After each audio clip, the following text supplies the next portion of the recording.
de atrito das forças estão agindo. E o problema pede o trabalho de cada força. Todos os trabalhos, eles têm que estar relacionados não só com as forças, mas também com o deslocamento da caixa. O enunciado deixa claro que o deslocamento da caixa é da esquerda para a direita. Certo? Uhum. Então, temos que pensar mediante a isso. Ele vai começar a falar dessa força aqui. Essa força, como você pode ver, ela é diagonal, né? Certo. Essa Fzão aqui. Mas, o que que tem de especial nela? Ela, por ser diagonal, ela vai ter uma componente horizontal e uma vertical. Então, na prática, a gente usa esse cosseno aqui, cara, pelo mesmo motivo que a gente usa cosseno lá na trigonometria e em outros lugares da física, para pegar a componente horizontal da força, a componente que está junto com o deslocamento, que está na mesma linha, vamos dizer assim, ok? Tá. Então, por isso que tem esse cosseno aqui, que é o cosseno do ângulo entre a força e o deslocamento. No caso aqui, ele já está dizendo que o cosseno é 0,80. Às vezes os problemas já vêm com o cosseno pronto, ou seja, você não precisa se preocupar em procurar qual é o valor do ângulo, entendeu? Porque já vem com a resposta pronta. Beleza? Muito Beleza. bem. Então, isso aí é o que está rolando neste caso. Então, fazendo a continha aqui, pegando os valores e multiplicando, vai dar 2 vezes 10 na 2. Muito bem. Agora, vamos para a próxima aqui. Sim, sim, sim, a próxima força. Olha só o que ele fala sobre a Fn e a P. Ele fala que é nulo e nem faz conta para provar isso, porque não precisa, né? Toda força que é perpendicular ao deslocamento é nula, porque ela não está colaborando com o deslocamento, só está a 90 graus com o deslocamento. Então a força peso e a força normal, como são 90 graus ao deslocamento na horizontal, né? Elas são forças verticais. Então é nulo, beleza? Beleza. Matematicamente, você pode perceber isso colocando θ igual a 90 aqui. Porque, né, a força normal e a força peso fazem 90 graus com o deslocamento, concorda comigo? Sim. O eixo X e o eixo Y, eles têm 90 graus um para o outro. Então, o cosseno de 90 é zero. Você pode pôr na sua calculadora e ver isso. Muito bem. O trabalho da força de atrito, veja, ele está exatamente no deslocamento, na linha do deslocamento. Mas, o deslocamento é para a direita e a força de atrito, por consequência, é para a esquerda. A força de atrito é sempre contrária ao movimento. Sendo assim, né, o que que rolou aqui? Vamos ter força de atrito gerando um trabalho negativo. Olha só, a força de atrito vezes deslocamento. Ele já falou qual é os valores aqui, então facilita um pouco pra gente, né? Uhum. E assim vai Tá. ser sempre que você tiver uma força que é contrária ao deslocamento, ela vai estar sempre atrapalhando. O deslocamento, tipo uma freada, né? Uma freada é uma força contrária ao deslocamento, concorda comigo? Sim. Por exemplo. Então, matematicamente, né? Isso acontece porque o ângulo θ é 180 graus. O cosseno de 180 graus é menos um. Então, esse menos um que gera esse sinal aqui na frente, tá bom? Beleza. Então tá bom. Daí, a próxima pergunta é: o trabalho da força resultante. O que é força resultante lá da segunda lei de Newton? É o somatório de todas as forças, certo? Então, Certo. aqui, o trabalho da força resultante vai ser o somatório de todos os trabalhos. Esse. E vai dar esse valorzinho aqui, beleza? Tá. Então, probleminha basications, né, cara? Bem básico. O primeiro probleminha aqui, que ele já dá todos os valores, né? Às vezes a gente tem maiores complicações para encontrar os valores. Mas nesse aqui foi tranquilíssimo. Então eu já vou te pedir um parecido aqui, não tão difícil quanto, mas parecido. Tá. Para fazer 311, você pode utilizar esse exemplo que eu te mandei no WhatsApp, tá bom? Beleza. Se tiver dúvida é só falar, mas acho que você consegue sozinho. Tá.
Professor, Diga. acabei. Pode mandar então. Beleza.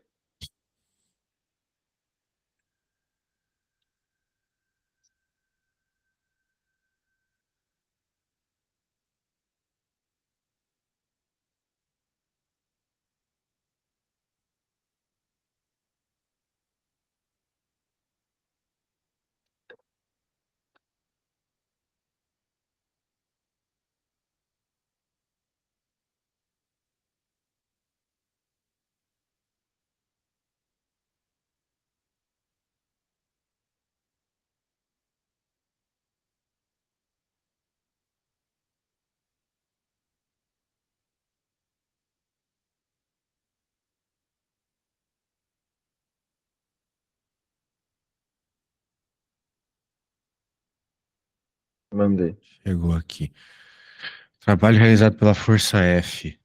Daí você pegou o valor da força F, que é 20 newtons, e multiplicou por 40. Daí você concluiu 40, então ficou 40 joules. Daí você concluiu que Fat é menos 40. Isso. Tudo bem, mas você deveria ter explicado um pouco mais. Eu entendi que você concluiu que a força F era igual à força de atrito, né? Já que o movimento era uniforme, certo? Então tudo bem. Só que você precisa explicar isso melhor. Se você colocar primeiro Fat igual a 40, o professor vai te tirar ponto, porque o problema não está pedindo quem é a Fat. O problema está pedindo quem é o trabalho da Fat, certo? Então você deveria ter colocado igual ao outro problema ali, sacou? Deveria ter colocado W Fat igual a menos 40 joule, que nem você colocou aqui, beleza? Beleza.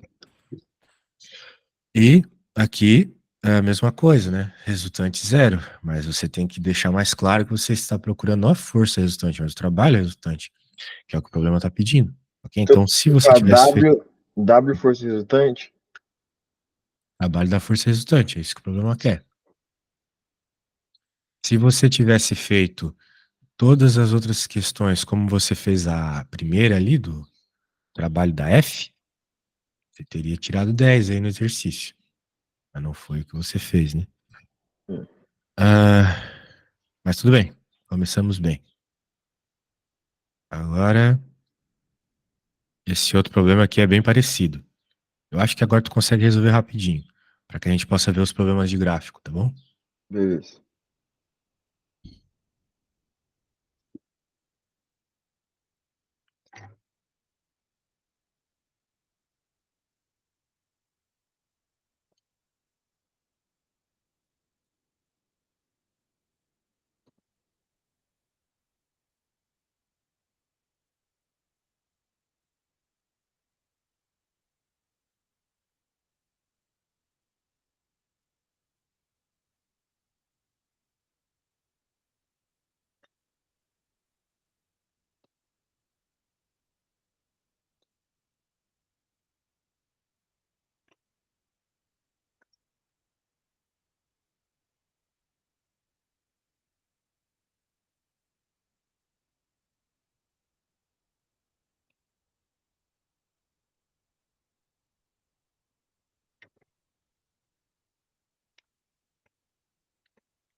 Vou te mandar, professor.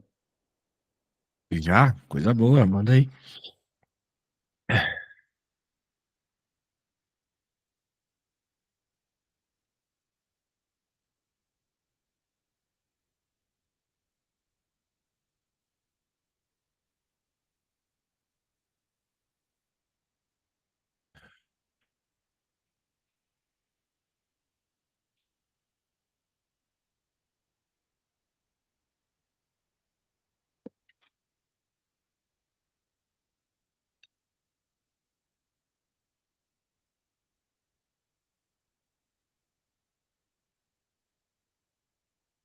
Mandei. Aham.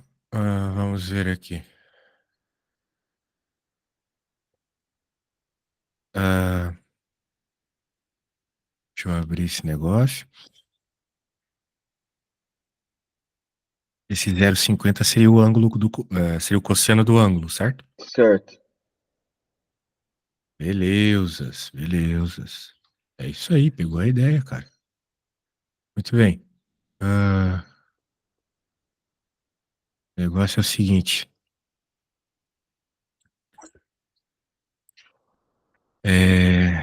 Vamos continuar então. Tá. Agora, cara, o que que vai acontecer aqui? Eu quero que você entenda uma situação bem curiosa. Vou mostrar a primeira teoria aqui. Quando a gente está calculando essas forças, seja aqui nessa matéria, ou seja mesmo lá na segunda lei de Newton, nós, de modo geral, temos forças constantes, ok? Temos forças Sim. constantes. O que que isso significa? Significa que ela não se altera em função de nada, em especial em função da distância que você está empurrando. A gente considera que a força é sempre a mesma, em outras palavras. Mas às vezes não é assim. Às vezes a força ela muda com o passar do deslocamento, em especial. Imagina, por exemplo, você empurrando uma mola de amortecedor de carro, né? Aquelas molas gigantescas. No começo ela até mexe fácil, mas quanto mais você empurra ela, mais força você tem que fazer para ela se comprimir, concorda comigo? Sim. Pois é. Então, a ideia aqui é essa, às vezes tu vai ter forças que não são constantes. Quando você tiver forças que não são constantes, você não vai conseguir usar aquela fórmula lá do trabalho igual a força vezes deslocamento. Mas o que o enunciado vai te dar é um gráfico que mostra a força variando em função do deslocamento. Daí, matematicamente, a gente sabe, isso você vai ter que decorar, que quando você tiver um gráfico de força em função do deslocamento, de força em função do deslocamento, você, olha só que legal, vai simplesmente calcular a área. Você vai calcular a área abaixo do gráfico. Olha só que massa. Então, se você conseguir calcular a área embaixo do gráfico, você calculou o trabalho. O trabalho, ele é numericamente igual à área abaixo de um gráfico de força por deslocamento. Beleza? Então, por Beleza. exemplo, nesse gráfico aqui, olha só. O carro de massa 1.000 quilos, move-se sem resistência, trajetória retilínea, o gráfico da força motora. Olha só, ele está falando que isso aqui é o gráfico da força. A direção do movimento é representada, então é uma força em função do deslocamento. Então, se a gente consegue calcular a área desse gráfico, a gente consegue, então, calcular o trabalho. Beleza? Beleza. Tendo em vista isso, então, como é que a gente calcularia a área disso aqui? Não tem segredo. Veja, você pode fazer a área de um trapézio, que é uma coisa que a gente aprendeu lá quando era pequeno, ou você pode fazer a área desse triângulo aqui, desse retângulo e desse outro triângulo, beleza? Desse Tá. triângulo aqui, desse retângulo e desse outro triângulo. Áreas de triângulos e de retângulos você sabe como calcular. A do trapézio também. Ah, se tu sabe, então tá monstro demais. Vamos ver só o problema como um todo aqui. O tipo de movimento em cada trecho do deslocamento. Daí, cara, o que acontece é o seguinte, né? Queremos calcular o tipo de movimento. Lá no nos outros assuntos de cinemática, a gente viu gráficos que estavam relacionados com isso, ok? Ok. Nós vimos gráficos que estavam relacionados com isso. Sim. Então, o que acontece é o seguinte: lá a gente viu um tal de um gráfico quando a aceleração era constante, um gráfico quando a aceleração não existia, então tinha muitos gráficos de aceleração, certo? Uhum. Acontece que agora a gente tem um gráfico que foge de todos aqueles que nós estávamos estudando lá, que é um gráfico de aceleração variável. Mas daí você pode estar pensando, professor, mas não tem aceleração aqui. Tu mesmo falou que isso aqui é força. É, mas força não é massa vezes aceleração? Sim. Então, se a gente passar a massa dividindo, aceleração é igual a força dividido por massa. Ou seja, a aceleração vai variar igual a força varia, porque a massa é constante. O que mudaria só são os números aqui. Mas a variação seria a mesma. Então, eu não vou te mostrar tudo isso, eu só quero que você decore, nesse primeiro momento, que a variação da aceleração é a mesma variação da força. Então, você tem uma aceleração variável. Só que isso a gente, de modo geral, não estuda na física. Eu, para ser bem sincero, tenho 15 anos de física nas costas e nunca vi nada que estude aceleração variável, assim, diretamente. Beleza? Tá. Principalmente no ensino médio. Então, nós temos um tipo de movimento que a aceleração varia aqui. Já que ele estava perguntando, né? Então, tá aí. Aqui nós temos um movimento com aceleração constante, que é o movimento que a gente está acostumado já, o mRUV. E, finalmente, aceleração variante de novo, só que dessa vez negativo. Então, essa foi a primeira pergunta. B. Aceleração do carro quando ele se encontra em 400 metros da origem. Aqui está 200, aqui está 600. 400 vai estar aqui no meio, concorda comigo? Sim. Então a gente sabe que a força aqui é 1.000. Nós sabemos que a massa também é 1.000. Então, pelaquela fórmula que eu acabei de falar para você, né? Força igual a massa vezes a aceleração, ou passando a massa dividindo, aceleração igual a força dividido por massa. 1.000 dividido por 1.000 dá 1. Concorda comigo? Sim. Então, por isso que este 1.000 dividido por este 1.000 vai dar essa aceleração de 1 metro por segundo ao quadrado aqui. Beleza. Agora a pergunta que realmente importa. Trabalho da força F nesse deslocamento de 0 a 1.000 metros. É o cálculo das três áreas. Está aqui a área do trapézio. Base maior mais base menor vezes a altura dividido por 2, né? Uhum. Explica, divide, já era. Tá bom? Beleza. Então é assim que funciona esses probleminhas aqui quando você tem aceleração variável. Quando você tem aceleração variável, você vai ter um gráfico e vai calcular a área abaixo do gráfico, tá? Tá. Pode ser que num vestibular da vida, né, não é seu caso ainda, porque você está só no primeiro ano do médio, ou se teu professor for muito zoado, ou se ele quiser fazer aquela questão que só os bons vão tirar 10, ele te peça para construir o gráfico. Aí já fica um pouco treta, né? É. Tem que É. saber construir o gráfico. Mas nem sempre é o caso. Esperamos que não seja.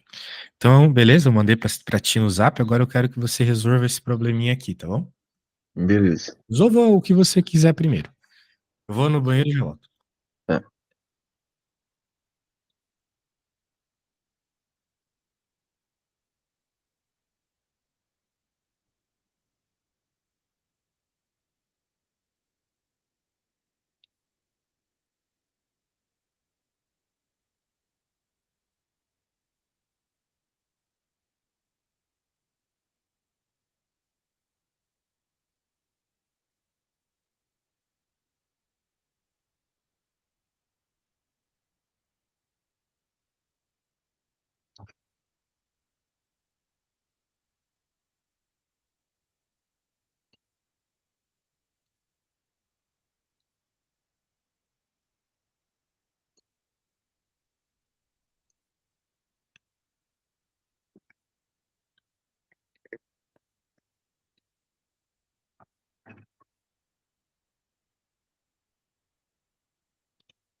Voltei. E aí, tá conseguindo fazer esse problema? Eu tô, professor, tô quase terminando. Show.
Vou te mandar foto, professor.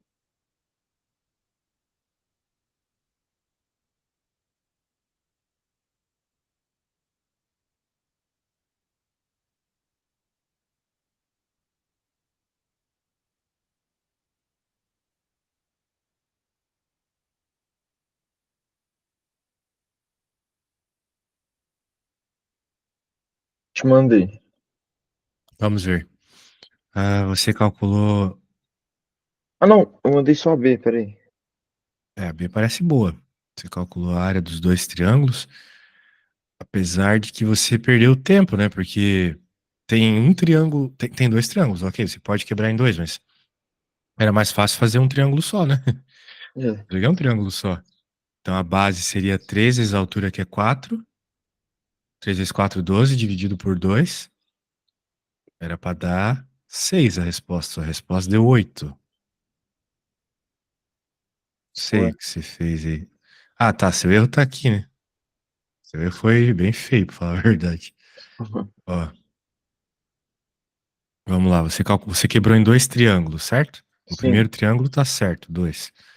Só que o segundo triângulo, você falou que a distância do 1 até o 3 é 3. Tá errado, né? Se Ah, é, você sai do sim, 1 e é vai até o 2. 3, a distância é 2, né? É. 3 menos Nossa, 1 é 2. sim. Então era pra ter dado 4 aqui. 4 mais 2 seria 6. 6 é a resposta certa. Pensando no triângulo como um todo, certo? Certo. E aqui a outra pergunta. Você falou que força, ou melhor, aceleração é igual a força sobre a massa. E daí deu 2. Mas de onde você tirou essa força 4? Você tirou essa força 4 É a olhando força máxima ali do a gráfico. força máxima, exatamente. Então a força máxima vai te trazer a aceleração máxima. Daí você acertou a unidade, daí tá tudo certo. É isso aí. Fizemos então umas questõezinhas de trabalho, beleza? Beleza. Show de bola. Para a próxima aula também traga, né, coisas novas. Você não precisa só trazer coisa de física, tá? Eu posso Tá. ajudar em matemática e posso ajudar também um pouco em química, se precisar, beleza? Beleza. Obrigado, professor. Então tá bom. Tamo junto aí, até sábado que vem, meu velho. Tamo junto, professor. Falou. Abraço.